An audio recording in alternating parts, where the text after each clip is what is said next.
Apa kabar? Iya, sehat-sehat dokter di Bali. Apa kabar? Dokter Mita apa kabar? Baik, baik, baik. Alhamdulillah baik kabarnya. Di Jogja ya dokter ya. Iya, di Terima Jogja. kasih. Ini udah mau meluangkan waktunya untuk sharing sama kita malam hari ini dok. Jadi topik Sama-sama. kita Mm-mm. malam ini adalah gejala kulit pada COVID. Kapan sih harus curiga COVID-19 ya? Nah dokter mungkin sebelumnya bisa diceritain dikit. Kenapa sih kok bisa di kulit itu muncul gejala COVID? Padahal yang selama ini kita tahu kan batuk, pilek, kemudian juga sesak nafas. Seperti itu tuh yang common ya dok ya? Ya, itu betul yang common.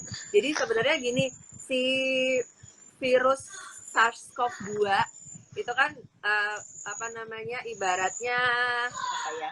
Ibaratnya dia itu kunci lah gitu, gampangnya begitu. Dia itu sesuatu kunci yang dia itu bisa masuk kemana aja kalau dia bisa ngebuka pintunya gitu. Nah, ada suatu protein khusus, reseptor khusus di sel-sel tubuh kita itu namanya ACE reseptor, ACE2 reseptor, ya kan, angiotensin reseptor 2 gitu.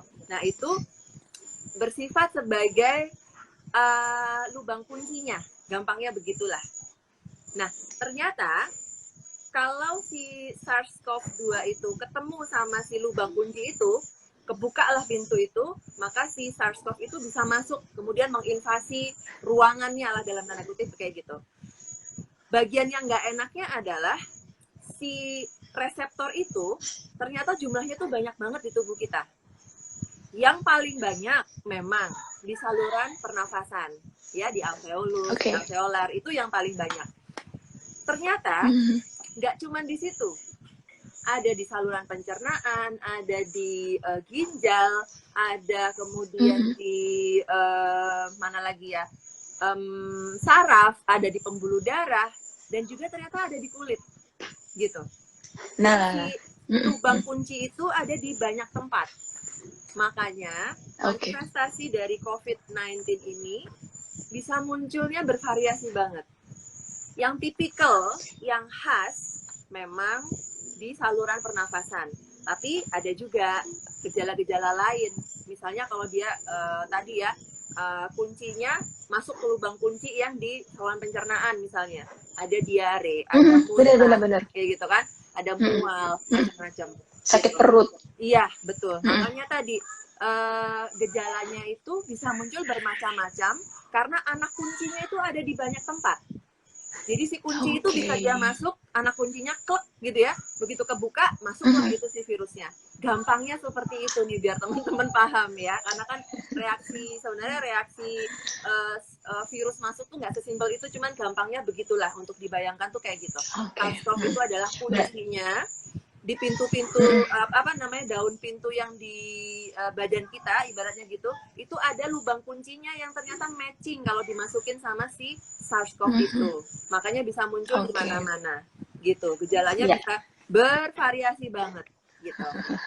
Ya. Berarti ini secara ilmu kedokteran lah ya, memang ada reasoningnya ya dokter ya. Jadi teman-teman yang awam tidak perlu kaget karena memang ini bisa muncul di mana aja. Nah, pertanyaan selanjutnya, seberapa sering sih itu bisa muncul di kulit dokter? Persentasenya, kemungkinannya, probabilitas? Ya, probabilitasnya.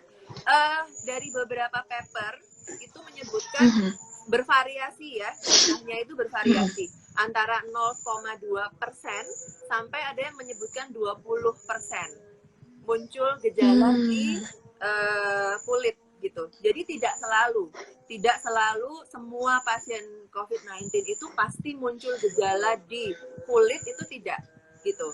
Dan juga jangan diasumsikan sebaliknya ya, semua kemerahan nanti terus dijudge wah COVID gitu. Enggak, tidak semudah itu gitu. Jadi nggak semua ruang kemerahan itu pasti COVID, itu salah banget karena di paper pun disebutkan bahwa gejala-gejala yang muncul itu nggak cuma satu macam, nggak cuma ruang merah aja, tapi ada chilblain, ada nekrosis, ada macam-macam, dan itu apa namanya tidak selalu muncul pada setiap individu gitu. Nggak Oke, selalu ya. muncul pada setiap individu yang terkena COVID-19. Ada yang misalnya Iya. tanpa gejala di kulit sama sekali ada, atau ada juga yang gejala di kulitnya malah kelihatan yang lebih berat, itu juga ada begitu. Jadi memang Oke, ya. sangat bervariasi gitu ya. Sama kayak demam, panas, batuk, pilek itu pun juga tidak semua dialami ya dok ya. Betul. Karena ya, karena ada pasien saya, kalau saya kan sebagai dokter umum, itu 60% bisa mengalami demam. Berarti yang lagi 4 bisa aja nggak demam, apalagi kulit yang lebih jarang lagi. Nah selanjutnya, kapan kita harus curiga bahwa ruam ini disebabkan karena COVID dokter? Nah ini teman-teman harus tahu, supaya nggak semua ruam nanti disebut, oh jangan-jangan COVID nih gitu. Ya. Jadi kapan sih kita harus waspada gitu ya? Ketika misalnya memang ada suatu ruam, misalnya kemerahan atau seperti merah-merah biduran gitu ya, kaligata gitu ya. Orang bilang biduran merah-merah, bentol-bentol, ada rasa gatal, ada rasa agak panas kayak gitu. Kemudian disertai juga dengan gejala yang lain gitu. Nah itu memang waspada dalam artian kalau memang tidak ada perbaikan misalnya, ya yuk konsultasikan aja ke dokter supaya dokter juga nanti kan pasti akan menganamnesis ulang ya, merunut riwayat gejalanya itu seperti apa, kemudian jika memang diperlukan juga nanti akan ditambahkan pemeriksaan-pemeriksaan yang spesifik, misalnya pemeriksaan lab kah, atau memang kalau misalnya kecurigaannya mengarah ke COVID-19 juga mungkin nanti akan diarahkan misalnya swab antigen atau mungkin ke PCR kayak gitu. Jadi perlu tahapan-tahapan pemeriksaan lanjutan. Kita nggak bisa juga langsung mendiagnosis serta-merta, oh ini COVID-19 gitu. Nggak bisa juga gitu. Iya, harus ada proses dari awal ya dok ya, termasuk wawancara medis. Iya. Berarti sangat penting untuk mempertimbangkan kriteria epidemiologis seperti apakah orang ini taat protokol kesehatan apa tidak sebelumnya, ya, apakah dia berada di kerumunan sebelumnya, seperti itu ya dok ya. Apakah dia bekerja di tempat yang ramai, apa tinggal di yang banyak-banyak misalnya seperti panti asuhan yang community seperti itu juga dipertimbangkan ya dok ya. Nanti ada scoring, dokter akan memberikan pertimbangan sesuai dengan hasil scoringnya itu ya dok ya. Iya, betul. Karena ada juga beberapa laporan itu yang melaporkan bahwa onset rash-nya atau kemerahannya di kulit itu malah muncul duluan gitu. Oh, jadi onsetnya malah tanpa disertai ada demam kayak gitu ya dok ya. Betul, mendahului gejala yang lain. Nah, ini saya sampai bongkar-bongkar laporan kasus gitu ya, dan memang dilaporin gitu. Ada 2 kasus nih saya catat dan dia lumayan menarik. Ini kasus di awal-awal pandemi justru.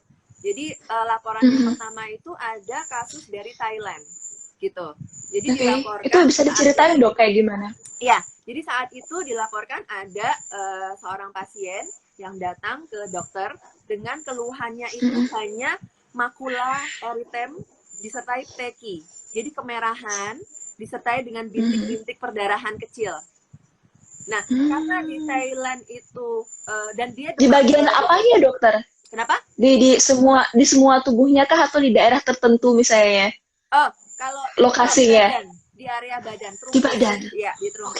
Oke. Nah, karena gejalanya itu tadi ya nggak spesifik, dan di Thailand kan juga sama banyak demam berdarah kayak di Indonesia.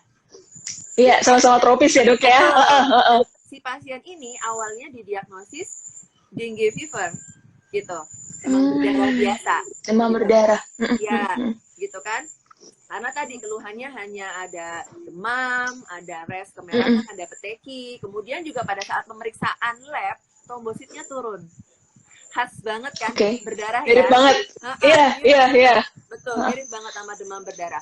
Nah, ternyata pasien ini kan kemudian dirawat di rumah sakit. Pada perjalanan penyakitnya, ternyata pasien itu mengalami penambahan gejala. Ada gejala tambahan di saluran pernafasan. Mulai ada sesek, mulai ada nggak nyaman ketika dia bernafas kayak gitu-gitu. Nah, dokter kemudian lakukan pemeriksaan ulang sampai ke swab PCR dan ternyata positif COVID-19. Akhirnya dia ditata laksana ya dengan COVID-19 karena kan jelas tegak ya swab PCR-nya positif gitu. Nah, ini bisa nih kondisi kayak gini itu bisa terjadi. Kemudian laporan yang kedua ini juga lumayan menarik karena terjadi pada pasien muda umur 20 tahun gitu. Ini dari New York, satu kasus dari New York gitu ya. Keluhan awalnya adalah demam, bercak merah disertai rasa gatal. Diagnosis awalnya adalah viral exanthema. Dan dia rawat jalan, dikasih obat aja rawat jalan. Dugaannya adalah cuma infeksi virus biasa gitu ya, infeksi saluran nafas atas biasa, udah pulang aja, kasih obat pulang gitu kan. Nah ternyata 6 hari setelahnya pasien datang lagi ke fasilitas kesehatan itu dengan keluhan demamnya nggak turun-turun. Demam yang dari awal kemarin tuh masih ada, nih 6 hari kemudian masih ada. Disertai dengan saturasi oksigen yang turun sampai ke 91%. Gitu. Nah, itu artinya oksigen yang kita hirup tidak dipakai oleh organ tubuh dalam kita ya dok ya. Kita itu penting banget, coba kita nggak nafas. Gitu. Iya kan? Oke. Dilakukan pemeriksaan ulang, ternyata rash-nya bertambah banyak. Ya, rash disebutkan dia morbilliformis. Jadi bentuknya kayak rash campak, merah-merah seluruh badan kayak campak gitu. Padahal di Amerika kayaknya udah nggak ada penyakit campak ya dok ya. Dia morbilliformis, jadi bentuknya serupa dengan campak kayak gitu. Kayak campak tapi nggak ada campak, udah di situ beda kayak di Indonesia. Masih banyak penyakit di sini. Oke dok.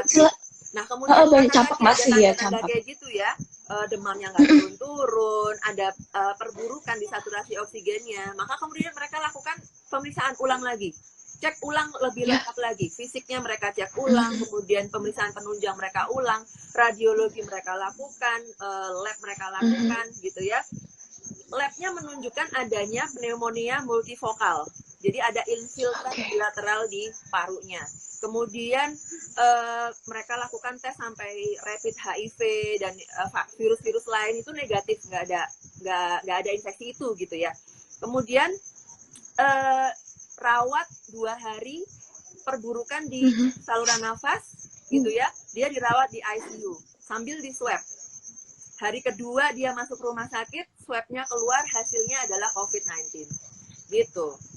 Jadi kalau tadi pertanyaannya kapan sih kita harus curiga suatu lesi kulit itu mengarah gitu ya, mengarah ke suatu infeksi SARS-CoV-2 atau ini suatu kondisi COVID-19 atau bukan, ya Corona. Tadi harus ada gejala tambahan yang lain yang bisa mengarahkan kita ke sana gitu. Tadi di Thailand, ini contoh kasus tadi ya, di Thailand, di New York itu adalah salah satu dua contoh kasus bahwa misdiagnosis itu ya bisa terjadi karena saking nggak khasnya gitu. Merah, demam, kemerahan di badan, gatal itu bisa dimiliki oleh infeksi virus yang lain. Jadi kita memang nggak bisa buru-buru langsung mendiagnosis, oh ini COVID-19, nggak bisa. Nyatanya tadi yang 2 case tadi. Atau sebaliknya. Betul, atau sebaliknya gitu ya. Nyatanya yang ini bukan COVID, tadi, belum berani juga kalau belum tes ya dok ya. Ya, harus lihat lagi gejala tambahan lagi apa gitu. Kalau misalnya kita demam, ada res kemerahan, tapi hari kedua, hari ketiga sudah mulai membaik, nggak ada gejala lain, nggak ada sesak nafas, nggak ada demam yang berkepanjangan misalnya, kemungkinan besar bukan. Gitu. Jadi intinya sih jangan terlalu panik, parno banget gitu, tapi juga jangan mengabaikan. Intinya adalah kita harus selalu waspada kayak gitu. Itu sih. Thank you dok untuk sharingnya. Nah dokter, ini sambil nunggu teman-temannya, kalau mau nanya silahkan ya, kita buka sesi tanya jawab di sini. Tapi sebelumnya saya mau nanya lanjut lagi, kalau kita nih ya, menurut dokter gimana? Karena di Indonesia kalau pasien disuruh tes belum tentu mau. Kemudian juga kita kan nggak bisa maksa. Nah kalau misalnya dia ada riwayat keluarganya suspek atau sudah terkonfirmasi atau probable, kemudian dia mengalami ruam, sebenarnya dia harus melakukan tes swab tidak sih dokter? Atau nunggu sampai ada gejala tambahan lain baru dia swab atau kalau antigen yang tes? Tadi ya dia ada saudaranya atau serumah, itu kan berarti sebenarnya ada kontak erat ya. Kalau kontak erat kan Iya. memang sebaiknya ada tracing kan ke keluarga-keluarga terdekat atau siapa yang kontak dalam beberapa saat terakhir. Kalau memang riwayatnya begitu, ada yang serumah misalnya positif gitu ya, dan kita tinggal bareng atau mungkin kita pernah kontak dengan siapa teman di kantor gitu, lebih baik ya preferensinya kita mending cek ya, jaga-jaga ya gitu, karena kan itu juga bagian dari tracing kasus kan, yang kontak erat kan memang harus dicek gitu untuk memisahkan mana yang kena, mana yang enggak kan begitu gitu. Tapi meskipun cuma ruam aja ya dok ya. Meskipun cuma ruam aja, oke. Betul. Tapi kalau misalnya kita jangan ruam tunggu aja, batuk tapi pilek kita berarti. tidak ada kontak apapun, misalnya di rumah misalnya sendiri nih ya, di kosan sendiri, nggak bareng sama siapa-siapa atau di rumah sendiri, keluarga juga semua yang di rumah sehat-sehat, dan kita keluhannya nggak spesifik, hanya ruam, merah, biduran, kemungkinan besar sih bukan gitu. Apalagi emang udah punya riwayat alergi sebelumnya dok ya. Jangan-jangan cuma kamu aja yang biasanya. Oke, iya, sip. Dokter, kalau untuk dilihat dari segi usia ya dokter, mana yang ada preferensi usiakah kalau untuk gejala kulit itu dia lebih sering usia berapa, anak-anak atau dewasa atau orang tua? Oke, kalau untuk usia ya, sebenarnya di usia manapun itu bisa muncul. Tadi 2 kasus yang disebutkan tadi ya, yang di New York tuh umurnya cuma baru 20 tahun gitu. Jadi kan bisa-bisa aja. Cuman beberapa paper itu melaporkan ternyata memang perbedaan persentase munculnya gejala itu agak beda-beda di beberapa golongan usia dan tingkat keparahan dari COVID-19 yang diderita gitu. Kayak misalnya si tadi ya rash makulopapular yang kemerahan kayak gitu, kemudian yang biduran, kemudian yang papulofesikel, jadi ada kayak lenting-lenting berair gitu, biasanya dikatakan mild to moderate gitu. Jadi gejala COVID-nya itu ringan ke sedang gitu. Sedangkan kalau gejala di kulit itu semacam kayak chilblain, pseudo chilblain. Jadi pseudo chilblain itu peradangan di ujung-ujung ekstremitas lah gampangnya gitu. Karena biasanya kan munculnya karena serangan hawa dingin ya. Makanya kita sebutnya pseudo chilblain atau COVID-2 gitu. Karena memang menyerupai chilblain tapi kan bukan chilblain, karena ini karena infeksi virusnya ya gitu. Disebutkan kalau gejalanya si pseudo chilblain itu, atau mungkin yang livido reticularis, jadi kemerahan yang membentuk kayak jala-jala itu. Kemudian kalau ada nekrosis di ujung-ujung ekstremitas, itu biasanya pada usia yang lebih tua dan kondisi infeksi COVID-19 yang lebih severe, yang lebih parah gitu. Disebutkan di paper begitu.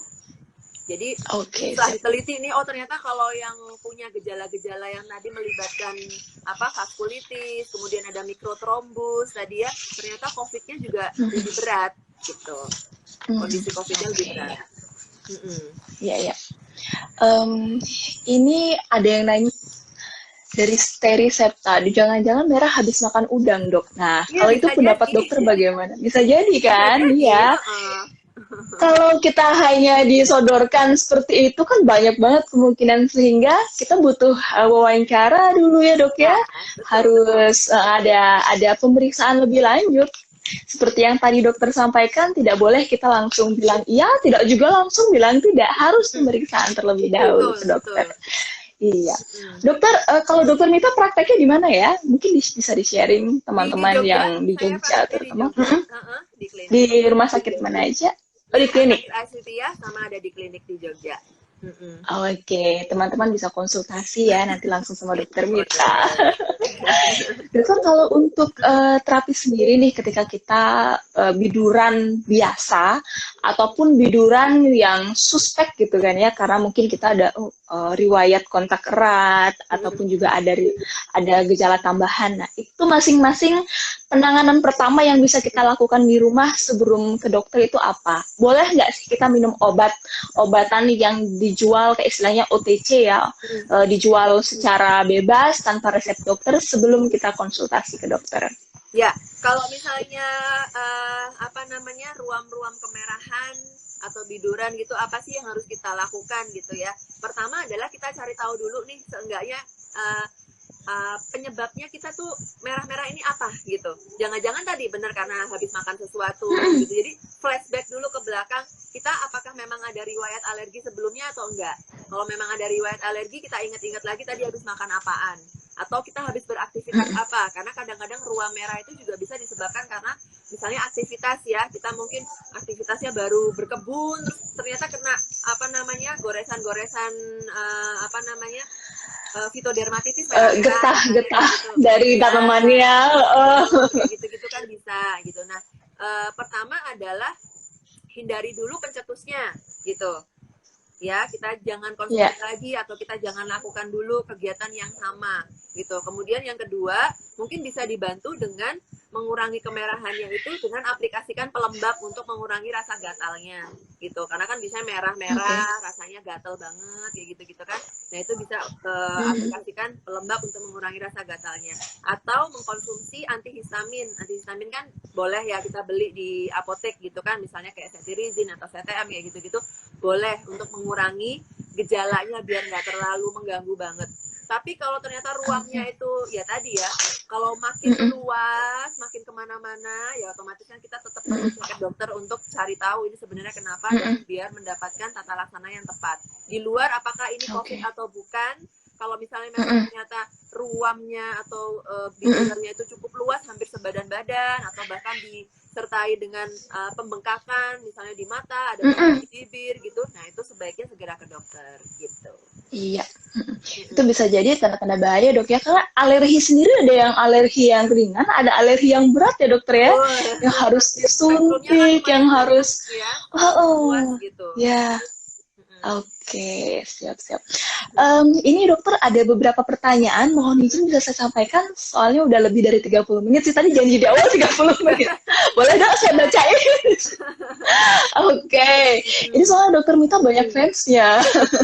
Dari Subscue dokter, kalau kulit saya gatal-gatal dan bercak bintik merah seperti berdarah, sudah hampir 1 bulan, sudah ke dokter dan dikasih obat itu tidak mempan, kira-kira kena penyakit atau gimana ya dok ya? Tadi gatal-gatal dan bercak bintik merah seperti berdarah, sudah hampir 1 bulan lamanya. Kira-kira itu kemungkinannya apa saja?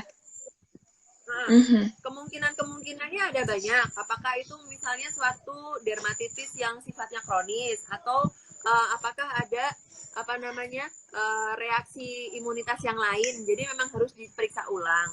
Sebaiknya sih konsul ulang aja, bisa ke dokter yang sebelumnya atau mungkin konsultasi ke spesialis kulit gitu, jadi supaya dilihat secara keseluruhan, dilihat ulang, dicek ulang ini sebenarnya kondisi apa gitu yang terjadi tuh, kenapa nih kok udah sebulan pakai obat tertentu tapi belum ada perbaikan. Jadi kan kita perlu evaluasi gitu untuk melihat lebih lanjut gitu kondisi apa yang terjadi gitu sih. Kalau untuk beberapa tes yang disarankan kemungkinan dibutuhkan, itu kira-kira apa dok? Apanya?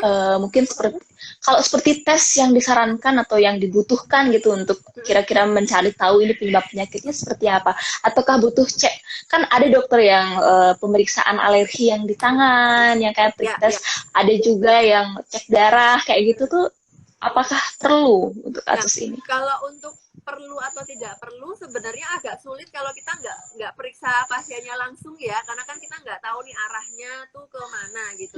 Cuman memang dan tes apa yang dibutuhkan ya dok ya?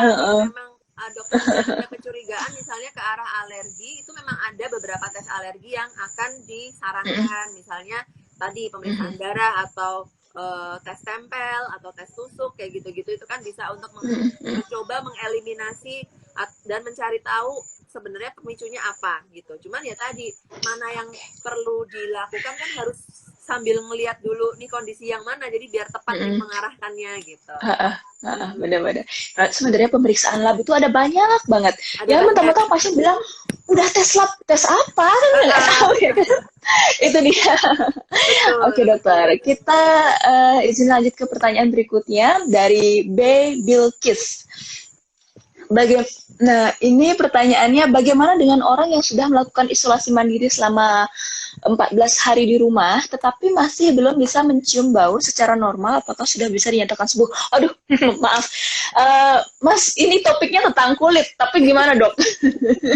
Oke, kalau misalnya itu anosmianya mungkin ya, anosmia atau hiposmianya ya. Jadi anosmia atau hiposmia itu kan memang pulihnya tuh bisa lebih lambat. Long COVID bisa lama ya. Lama gitu. Tapi kalau tidak salah untuk kriteria kriteria kesembuhan itu kan bisa 2 macam ya. Dari PCR 2 kali negatif, 2 kali berturut-turut negatif, atau misalnya dia tanpa gejala dan sudah isolasi mandiri minimal 10 hari gitu kan, dan tidak perburukan di gejalanya ya.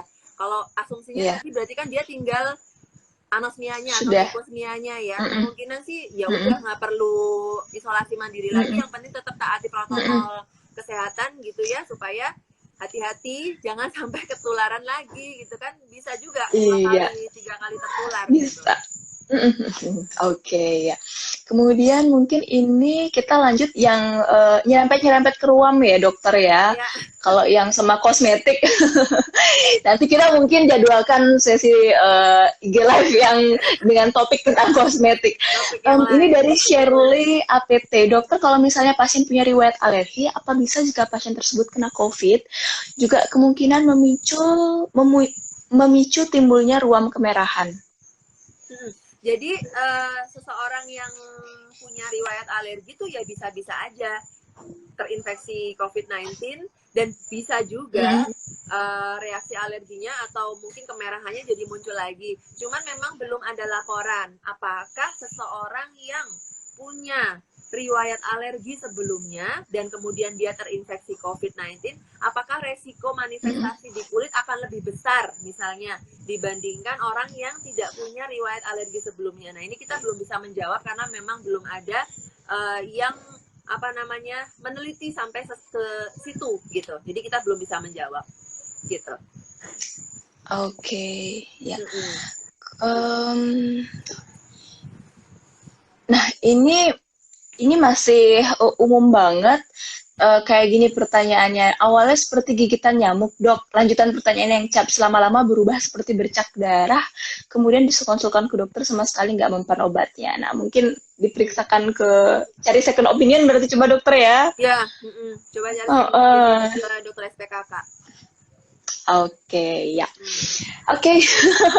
Sepertinya topiknya udah cukup kita bahas. Jadi mungkin dokter bisa kasih saran atau pesan-pesan untuk follower kita yang lagi nonton malam hari ini, jika kita menemukan ruam pada kulit kita di masa pandemi ini. Nah, what should we do? Oke, jadi yang pertama, kalau kita itu ada ruam di kulit, jangan buru-buru langsung parno, aduh kena COVID gitu. Tidak segampang itu dan nggak sesimpel itu gitu. Karena tadi manifestasi COVID-19 di kulit itu kan juga kecil, ya kan? Maksimal banget itu cuma 20% gitu. Jadi 1:5 lah ibaratnya kayak gitu kan. 1 orang dari 5 orang COVID-19 itu, si 1 itu doang yang ada manifestasi kulit. Jadi itu cukup jarang. Jadi jangan buru-buru kemudian menyimpulkan aduh ketakutan banget, aduh saya COVID nih gitu. Enggak seperti itu juga. Tujuan kita mengedukasi ini bukan untuk menakut-nakutin, tapi untuk raising awareness gitu. Jadi supaya kita juga lebih waspada bahwa si COVID ini bisa menyerang ke banyak organ gitu loh. Jadi supaya kita justru lebih taat protokol. Sebenarnya protokolnya gampang banget kan, pakai masker, cuci tangan dengan sabun, jaga jarak, udah itu aja. Dari kemarin juga itu doang yang diomongin, cuman kan ya tadi ketaatan masing-masing orang. Kedisiplinan, Kadang-kadang ketaatan ya. Kedisiplinan itu kan kadang-kadang lagi disiplin banget, nanti kadang-kadang goyah, ntar disiplin banget, ntar goyah gitu kan. Apalagi ini udah mulai 10 bulan, orang-orang udah mulai pada capek, apa namanya, lelah gitu ya, lihat pandeminya nggak kelar-kelar. Tapi justru ini tantangannya buat kita gitu loh. Ini kita tuh belum kelar gitu.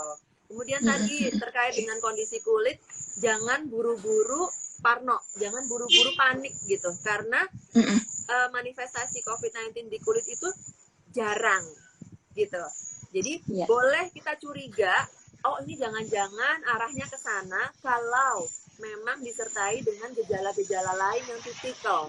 Ada demam, ada kesusahan bernafas, mulai sesak misalnya, atau saturasi oksigennya turun, boleh kita mulai berpikir ke arah sana.